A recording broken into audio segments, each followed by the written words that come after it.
Hello, and welcome to Creative Banter, a creativity and philosophy-focused podcast where anything goes.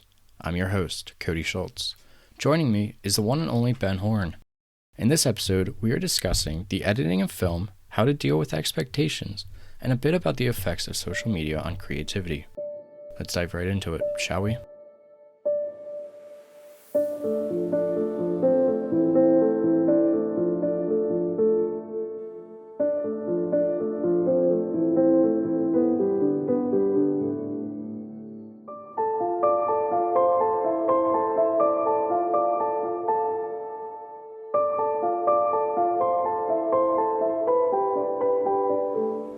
So what is going on, Cody? What's new with you? Not much of anything, Ben. That could be good. That could be good. You know, have a chance to get in the mindset to think about upcoming trips and other projects and writing and other things along those lines. Yeah, pretty much the only thing I've been doing, at least today, has been going through my portfolio, revamping it, scanning in some more film, and just seeing how that goes. It's just a pain. Yeah, I used to really dread the process of scanning film. Going back and rescanning it is certainly a different experience, and that's something I did when I came out with a book a couple of years ago. I had to go back and scan in some old film, and it was interesting to discover some old shots or discover a different perspective of some of the older photos. Have you had any experiences along those lines with going through and reworking some of your previous images? Not yet, because I just started scanning in some things, but I am curious to see how to compare before and after, like the old scans versus the newer ones. Do you keep the old files that you've worked on, or do you just kind of revamp them and just start fresh with something new? I'm going to be starting fresh with something new. My big thing right now is that I'm thinking about getting away from the square format with a lot of my pieces. Interesting. And going back to the full 4x5. So because of how I edited it, I can't go back and get rid of that. Otherwise, I wouldn't have to worry about rescanning. Oh, okay. Yeah. So when you scan them as a square? Is that how you had scanned them to begin with, or is just the original file somehow got changed and you just lost that information? Just lost the information. I don't know what. Okay. Yeah, I'm not sure what Photoshop decided to do with that, but it, for some reason, after I crop it into it, it doesn't want to do anything. Got it. Yeah, so I can see how that'd be a little bit frustrating to have to go back and rescan things just because that information is gone. But it's also nice because you have, like we were saying, you can go back and see different little details that you may have missed or different ways of seeing the photograph after 3 years now, because, the ones that I'm scanning in at the moment are from 2019. So I've got 3 years of experience, that little tips and tricks that I've picked up on the way. So see, I always struggled with the square format. I think it's because I just didn't give it a chance. And I think it was when I tried using more so the square format, I had a Hasselblad for a little while. Okay. And at the time, I think I was more accustomed to working with the digital and the 2x3 aspect ratio, which I really have grown very not fond of the 2x3 aspect ratio. Just because it's a really awkward shape.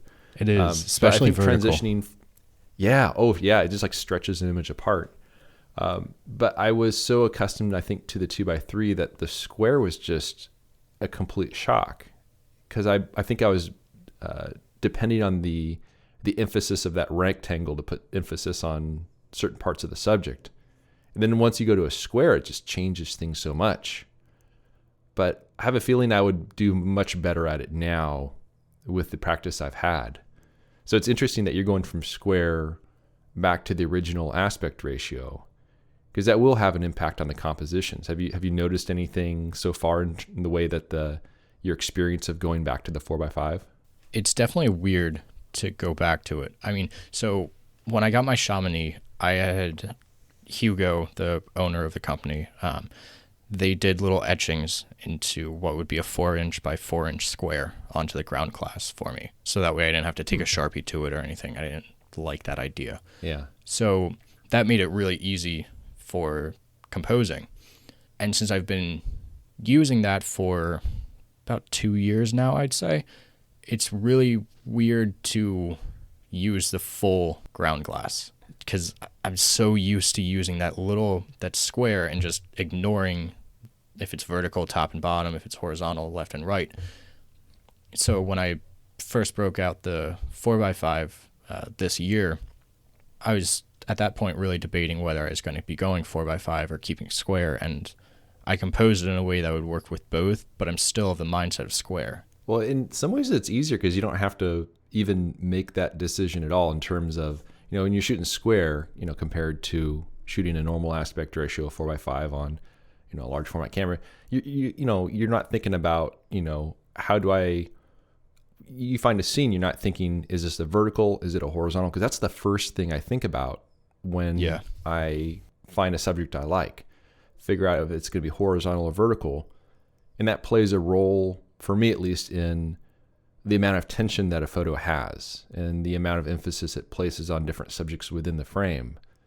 So I can see how once you get used to that square, it's got to simplify the process a bit. So I'm wondering if now that you're going towards the 4x5 aspect ratio, is that, at what point does the thought of horizontal versus vertical, at what point does that enter your mind in terms of setting up a composition? Is it an instinct, or is it just feel like an afterthought? Or I'd be curious to your thoughts on that. I think it's more instinctual. And it also, I think, depends on what I'm photographing. So I went on a hike, I want to say maybe 2 weeks ago, and I made 2 photographs. One was of just a forest scene, bunch of trees, kind of chaotic. And then the other one was at the base of a waterfall with the foam swirls. Both of those were vertical. And I think it was just a matter of how the composition worked best for each of them, or at least how I think that it did. With the foam abstract, it was just because of how, like, the shapes that it was making, it was more of a elongated shape vertically. And so trying to photograph that horizontally, you would have lost some of what caught my eye. Yeah, because I depend on the longer dimension of that aspect ratio to place emphasis on certain subjects. And also in terms of just, being able to fit them within the frame, like you're mentioning there. So I feel like shooting square, I'd feel like I'd be losing something in terms of another tool in my kit.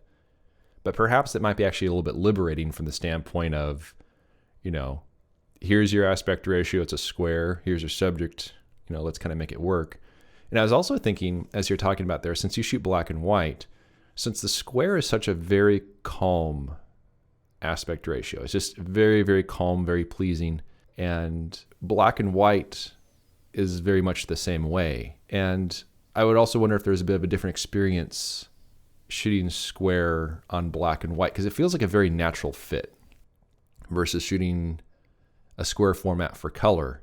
And I was just trying to picture in my mind some of the photos that are certainly the ones that stand out on social media, sort of the over-the-top sort of images, very heavily processed color images.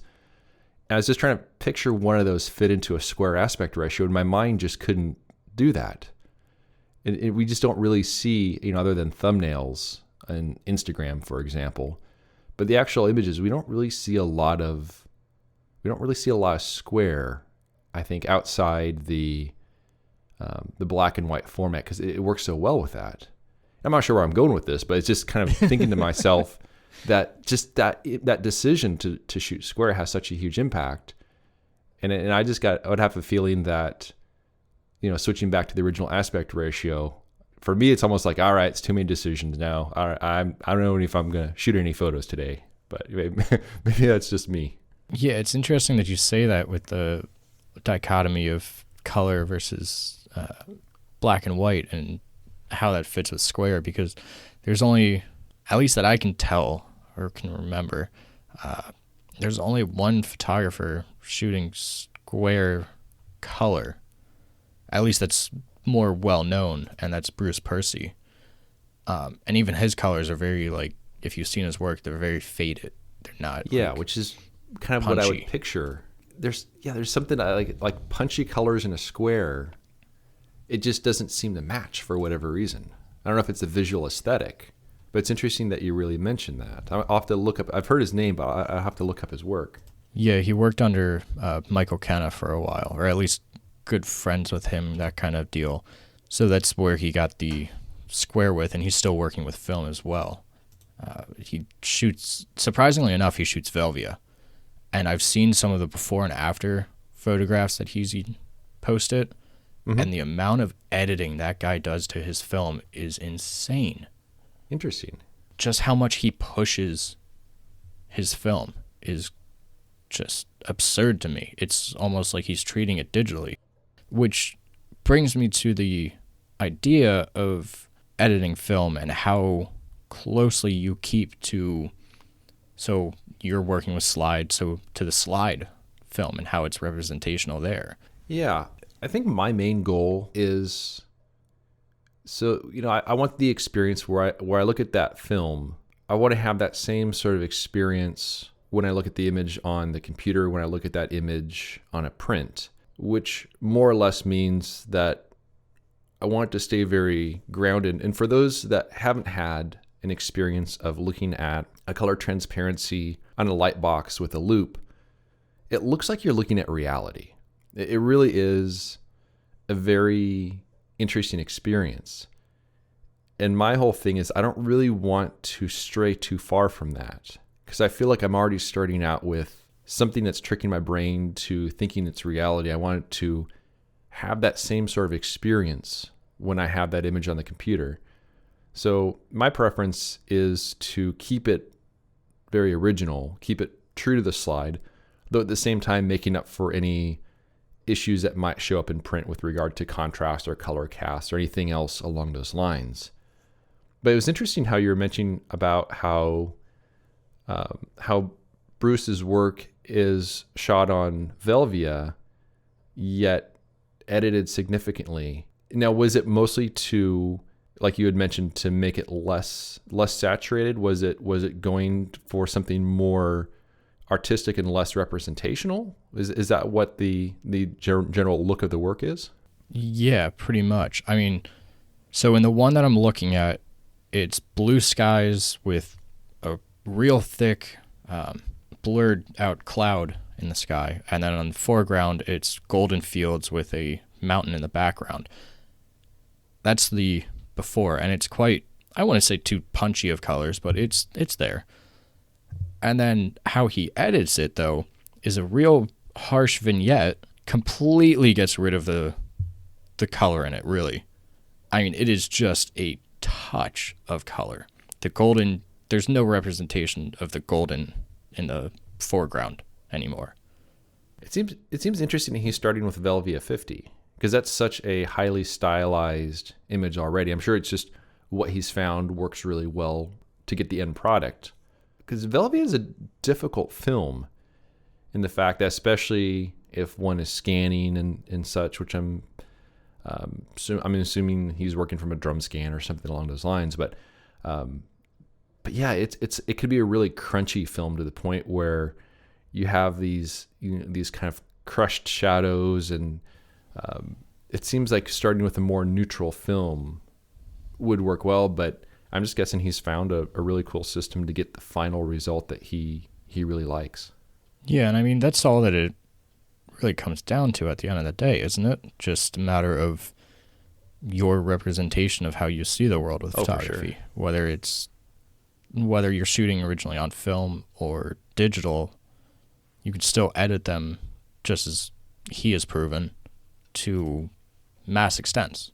And it's given me a lot to think about with my own photography too, because there are times where I side more on not wanting to push things too far and wanting to be more representational, but at the same time, there are times where I would rather go really far and really contrast it with some of my pieces. And that's something you can certainly get away with very well with black and white, just because it already is an abstraction of reality. In the context of working with color, the fact that I checked out Bruce's website as we were talking, and to see the very low saturation, minimalist, really beautiful images.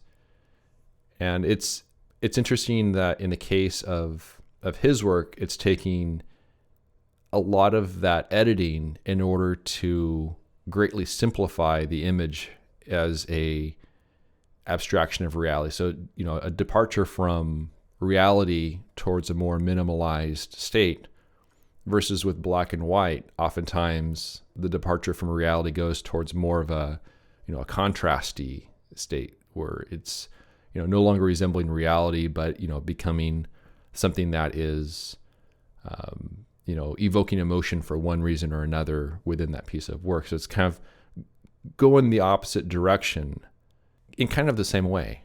Yeah, I don't know if you're still on his website there, but when you first go on to it, it's the far left photograph that he has up. Is it Ascent 2021? Yeah, looking at that now. That's there. Yeah. Yeah, that's the one that I'm talking about. That he had done. Yeah, it's very interesting because it's very almost monochrome and the vignette is very interesting. I'm guessing that he was working from a bit of a natural vignette in the sky and matching that with the foreground. But again, it's very interesting. If he is starting with Velvia, it's a very interesting path that leads him to the final result, which is absolutely beautiful, but doesn't in any way resemble Velvia. It just feels like it's like a lot of extra work for some reason, Yeah, because this one in particular almost is looking like it was just a toned black and white piece. Yeah, like it was a very slight sepia tone. Yet it does have the qualities. It does have some strong contrast in there. So some qualities also that would be found in just a standard black and white darkroom style produced image. So it's very fascinating. I've heard his name. I have not really looked heavily at his work before, but flipping through his imagery right now, a lot of his work does have the very minimalist look. Any of his images could be black and white. They would work very, very well for black and white, which is not very common for a lot of color work. A lot of color work, you convert to black and white, it just becomes mush. But his work is definitely does very well in color, but also could do well for black and white. Which makes me wonder if that's more to do, as we were talking before, the square aspect, if he's bringing those colors and that saturation down because of having more of a almost calming effect to pair with the square aspect, or if it has to do with him being closer with Michael Kenna, who is known for his high contrast black and white square images with the Hasi. Yeah, it is interesting because if those images were brightly colored, they would lose a little something by having more, which is kind of an odd concept, but very, very interesting indeed. Yeah, it's something to think about with editing in general, for sure. Yeah. But it's going to be weird for me to switch from square to the full frame, so to speak, aspect ratio. And primarily why I'm doing it is because of wanting to do contact prints. I think I mentioned the last time that we talked about having at least a menial desire to do some 4-inch by 5-inch contact prints. Well, that'd be cool. Yeah, I would love to do them in platinum palladium, but that is so beyond my desire for expense. Yeah. I mean, you're looking at, just for the kit, almost $400 right now for just the chemicals alone. And you figure it'll take a lot of experimentation to get to the point where you're, happy with the results and everything's repeatable, predictable, and you can get the sort of look that you're going for. Right. Yeah. It makes me wish I lived out west where I could go to like Hidden Light with Matt Beatty and learn from him kind of deal. But yeah, so I think I'll have to stick with silver gelatin for a while. Yeah. I know that also when people do the platinum printing, a lot of times they work from the digital negatives. And so, I mean, I personally think it'd be really cool working from the original film as a contact print. But I would think that once you really get into it and you want to have even more control over the look of the final image, maybe you'd end up straying from the contact printing anyways, if you want to have, at least that's one of the things that I've heard about the process. I've never worked with it, but I do know that a lot of people work with digital negatives just so they can have a little bit more control over separating some of the tones and stuff along those lines. Yeah, I've done a little bit with that, actually. I did some with silver gelatin and also with calotypes, doing contact prints just with digital negatives instead of the actual film. And it's definitely different.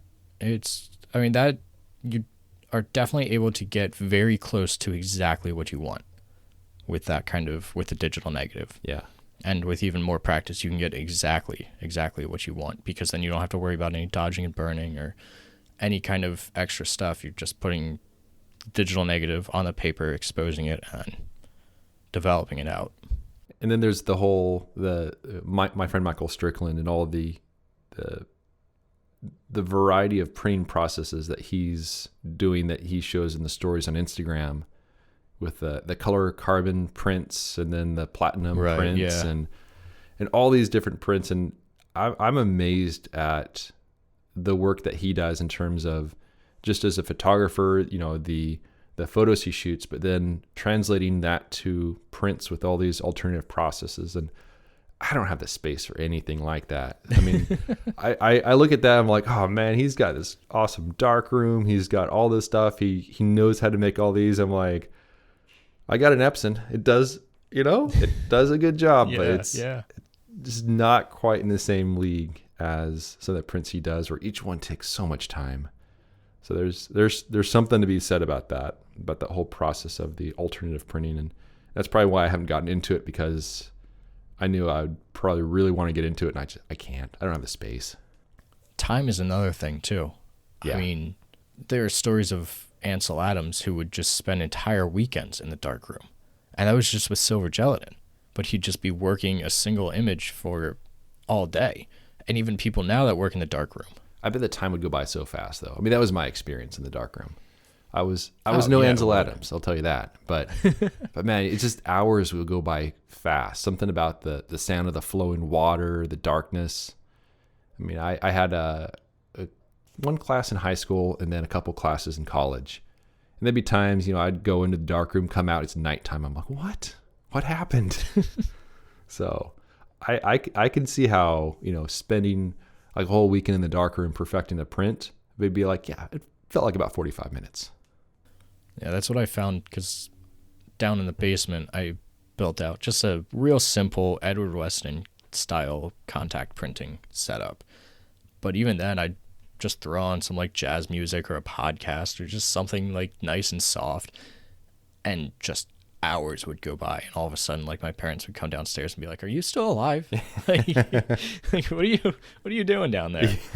But yeah, and I mean, even then, I'd come away with maybe like a print, 2 prints that I was happy with, but it was just like with 4x5 or large format, it's just the process. Yeah, you get lost in it, which is I think one of the reasons why it is so enjoyable. I was also thinking about something else, and I know that you had, I believe you had written an article in the past on expectations. Is that am I remembering that right? I have. Yeah. So I'm in the process of writing my 3rd ebook, and that's something I do bring up in it. And in the process of writing the book, I was thinking through my own process when it comes to expectations. And I had a little bit of a revelation, and I don't remember what it was that you had said about expectations. But what I found in my own process is that there's a point in my trips at about the 4th day, which is the point when I finally am able to let go of the expectations I had leading into the trip. And then at most of my best work is usually produced on the 4th, the 5th, the 6th day, somewhere in that range, after the point at which I've released those expectations. And for the longest time, I was thinking that the expectations leading into the trip were a very negative thing. Thinking, well, why not just go into the trip with no expectations at all? But I find I can't do that. And so I was coming up with an analogy in the book, which is those expectations I have in terms of the things I want to accomplish, the things I want to see, areas to explore, all these things that go through my mind before going on a trip. It's a bit like a cement boat ramp that leads down into a lake. So it's a sense of structure that really guides me and gives me a sense of framework for those first 3 days or so. But once I get to that fourth day, I can have that moment where those expectations are lifted, but I can't really lift those expectations if I didn't have them to begin with, if that makes sense. Yeah. That's an interesting way of thinking of it, though. Yeah. And I came to the conclusion that if I'm going to be productive on my photography trips, it's got to be at least a 4-day trip. I got to get to that point where I get beyond those expectations. But they're also a guiding force for me. So that was going through my mind as I was writing that in the past few days. And I'd be curious to hear your thoughts when it comes to expectations, when you're going on your trips or in the field or anything along those lines. That's kind of the opposite of how I go through it. And I'm, again, experimenting a little bit with this trip come June to the Smokies, wherein I'm not looking at any photographs from there. I'm trying to stay as celibate as I possibly can be. Because for me, expectations mostly lead to a creative stagnation, wherein I get so caught up in trying to chase after them that I can't be creative. So I think I told you this before, but in Acadia, when I was up there, it was around the third day or so, I started looking at some maps or some online articles about trails that I could hit. And as usual, they had some photographs in them, and one was of this wispy grass in the foreground and birch trees in the background. And I love birch trees. So I almost immediately wanted to go try and find this area. And so when we went hiking there, the entire day leading up to it, because we had hit a trail beforehand, that was all that I could think about. I almost couldn't make photographs without having that image in the back of my head, because I didn't want to necessarily copy it word for word, so to speak, but I wanted to make my own imitation of it. I wanted to find it and I had an idea of what I wanted from that area, and I couldn't achieve it, and it ruined the entire day.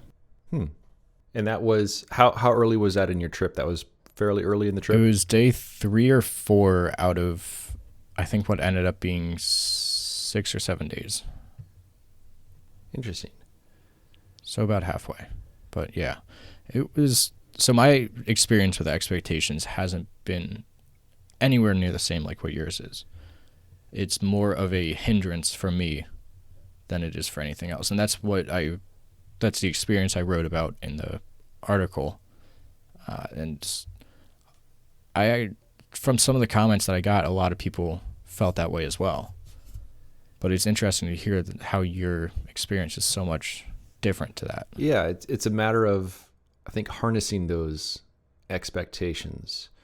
Now, in the context of my situation, the expectations are more so probably self-imposed as a result of returning to a location again and again, which is interesting because, I mean, usually it's a matter of, I mean, I'll go through the process of writing a list of things I want to achieve on the trip, mostly because if I don't write it down, I'm going to forget.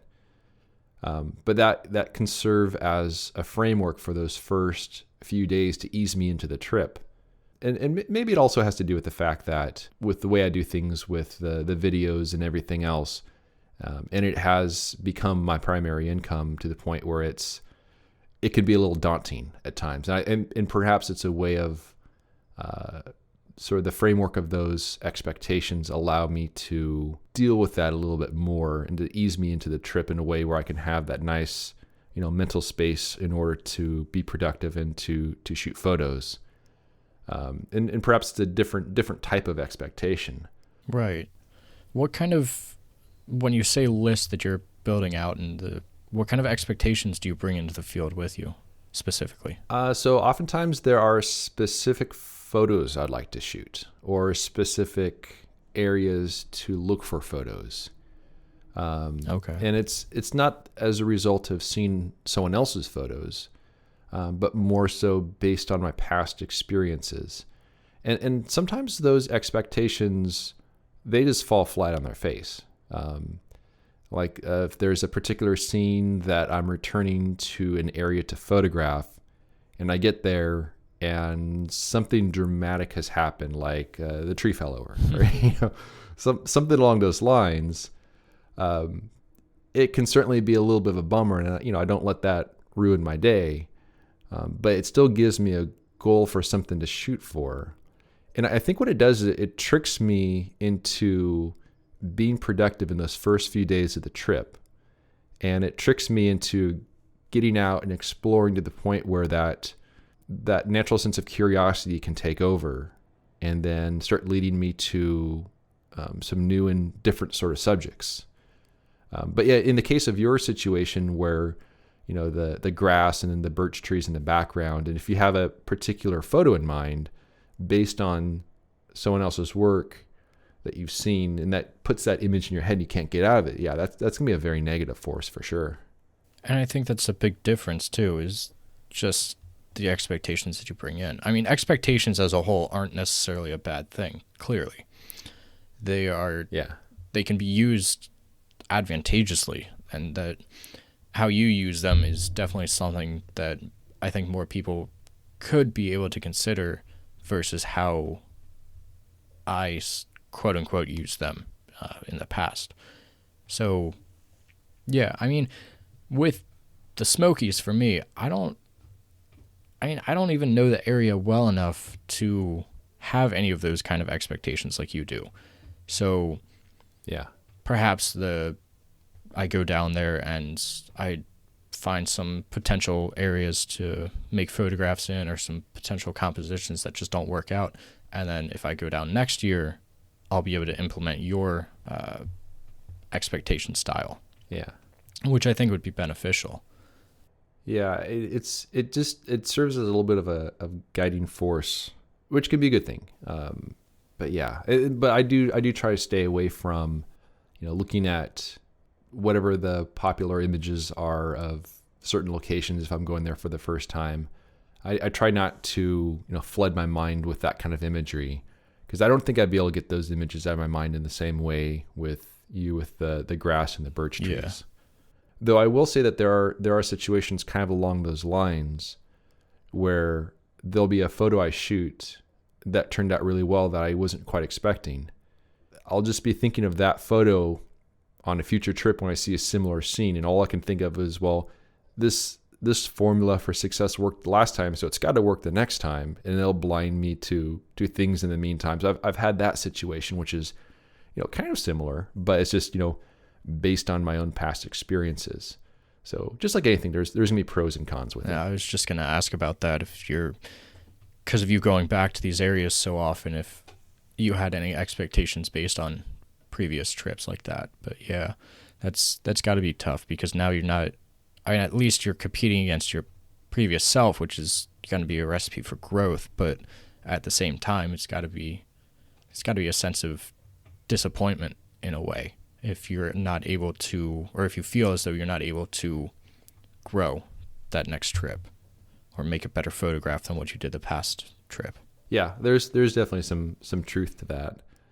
And like with my upcoming spring trip in, I don't know, a couple of weeks or so, I will be revisiting some areas that I've shot before. There's a couple scenes back in there that I'm looking forward to photographing. But there's also a whole new area I'll be exploring as well, which should be interesting to find some fresh subjects and probably take with me some of the things I've learned from other things I've shot. But it'll be interesting to revisit, or to visit a whole new area, explore it, and spend some time back in there. I'm going to assume that you've heard of Cole Thompson's photographic celibacy and that ideology. I have. Okay. How do you feel regarding that? Specifically, how do you feel your creativity is affected by the looking of other photographs from other photographers, whether of the same area or of a different place? I think it has a pretty significant impact if it's an area that perhaps I'm not familiar with. Because it'll make me at that point realize these are the things other people are shooting. They must be good things. Maybe I should pay attention to these things. If it's an area I'm familiar with, then it's a little bit different, because I'll just compare the images I see to what I'm familiar with from there. In general, I try not to seek out the work of a lot of other photographers in terms of just endless scrolling through images from a location, because I think it does give us a bias in the back of our mind, whether it's something that we're avoiding because we saw it, because we know it's popular, that, maybe we would have been attracted to otherwise. I do try not to absorb quite as much photography and videos, just to try to have a little bit less of an influence. What about you? It's been weird because I'm not on Instagram.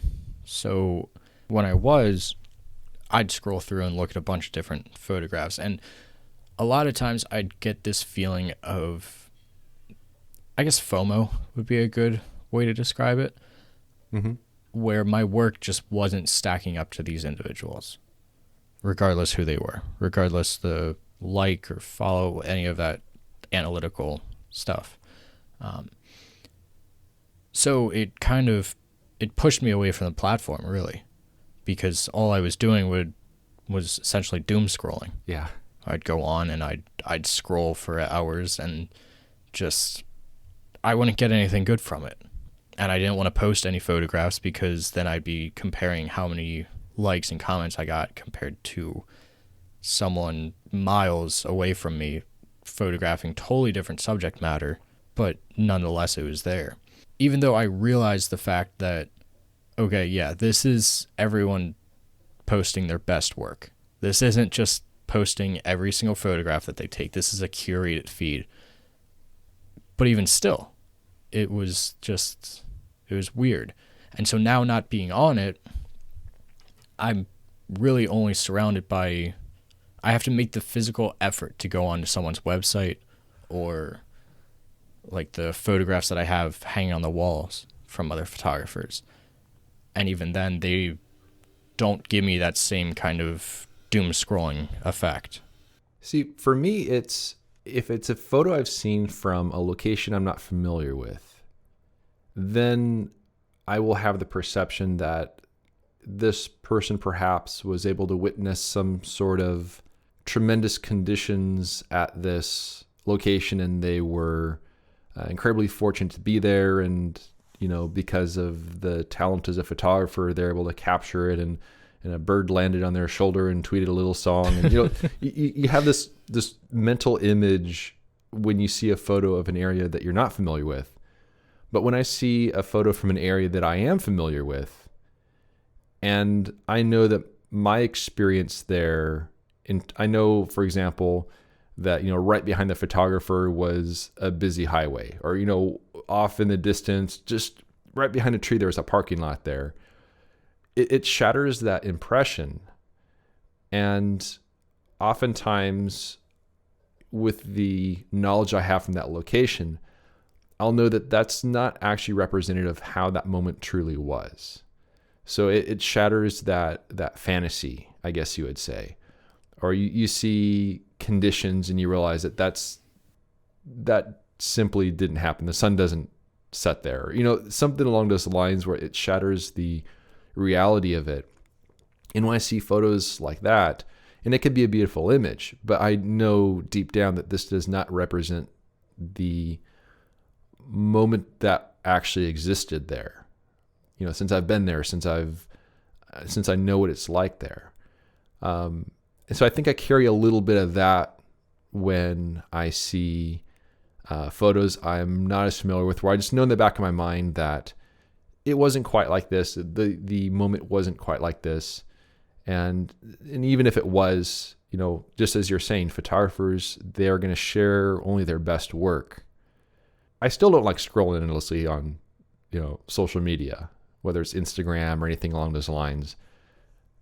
But at the same time, I think I do have that voice in the back of my head that just says, I've seen this before, and I know that this wasn't representative. I'm not missing out on anything, that this wasn't the actual experience necessarily.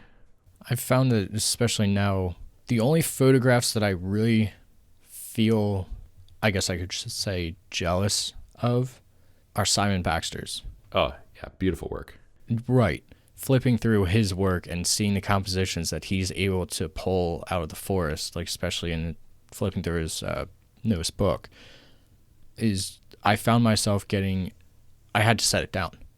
Like I would just be flipping through it for maybe a half hour or so, looking at each one, and then I'd find myself with these negative thoughts of, I could never do this, or my work will never be up to par. And so I literally had to set the book away from it, go to another room, or just get my mind busy with something else in order to get away with that. But with Instagram, it was really hard to get away from. Yeah. A book is one thing. You put it in another room, you close the door, it's forgotten about for the most part. But your phone's constantly on you. So it's as simple as just a click of your thumb, and you're back to feeding your mind with all of this junk. So it's been weird, like I said, not having Instagram and not having that, because now, and really his work is the only one that I have those feelings towards still. And I think that's a lot to do with the subject matter being essentially the same, just in a different country on the other side of the world kind of deal.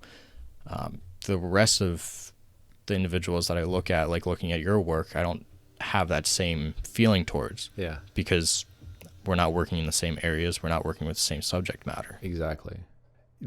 I definitely can relate to the feeling that you describe. And when I do have those situations where I see some work along those lines, and you just have that feeling, just kind of like in the back of your mind or in the front of your mind. I always just like to remind myself that, whoever's work it is I'm looking at, they're going to look at someone else's work and have that same feeling. Oh, absolutely. Yeah, it's something that I think everyone experiences. Though at a certain point, there's like a certain wavelength where you find that photographer that has just like that. It's close enough to your sort of work or what it is that you want to achieve. I totally get it. I have that experience as well. I get a little bit of that experience with Michael Strickland's work. Absolutely beautiful work. Right. Yeah. And his subject choice is quite similar to mine. And I look at the photos he shoots, I'm like, I don't know if I would have even thought to shoot that. I mean, it's an absolutely beautiful work. I probably would have walked right past it. I'm like, it's absolutely amazing where I think in some cases a photographer can make something look so very easy too. But at the same time, they'll probably look at someone else's work and have that same feeling. So it's not a good, productive feeling to have, but it's definitely one that I think everyone does have to one extent or another. And you just have to keep in mind there's a saying that goes, there's always going to be a 10-year-old that's better than you. Oh yeah. Regardless what you do. Yeah.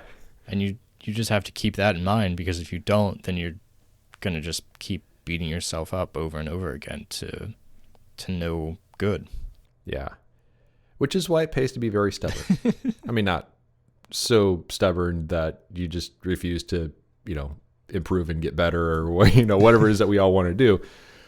But yeah, I mean, I can see how not being active on Instagram, not having that influence that's so easy to just reach out and it's always at your fingertips.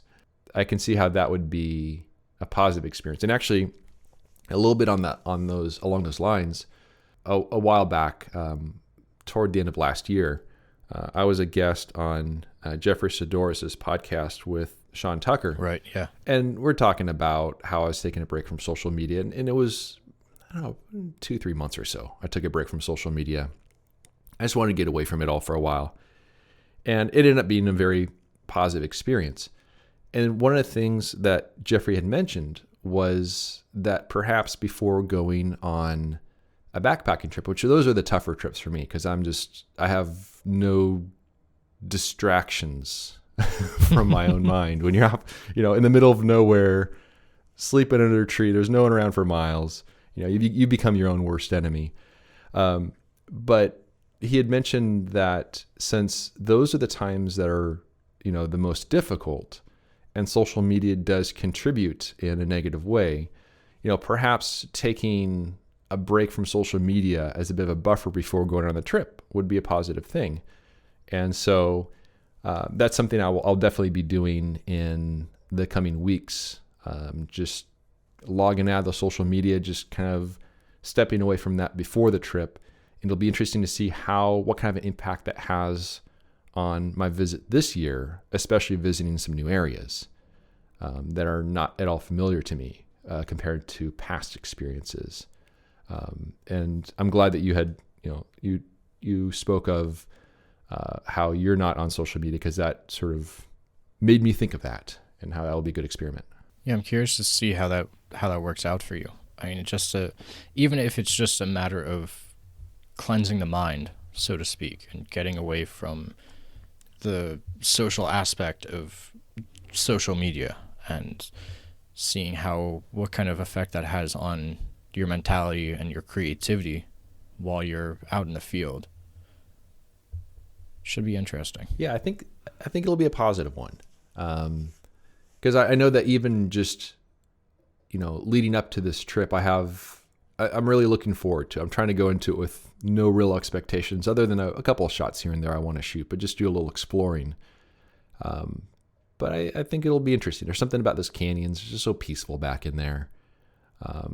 So it'll be a fun little experiment and perhaps something to discuss on another episode at some point once I return from that trip and see if it's successful or not. Yeah, absolutely. I'm hoping it is. I would hope so. Yeah, make it a lot easier.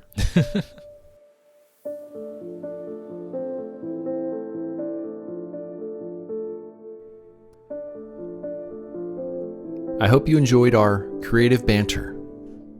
You can learn more about Cody's work by visiting his website, codyschultz.com, and you can find my work at benhorn.com. If you have any questions or comments, you can reach out to us by email at cody@codyschultz.com. Thanks so much for listening, and we'll see you around next time.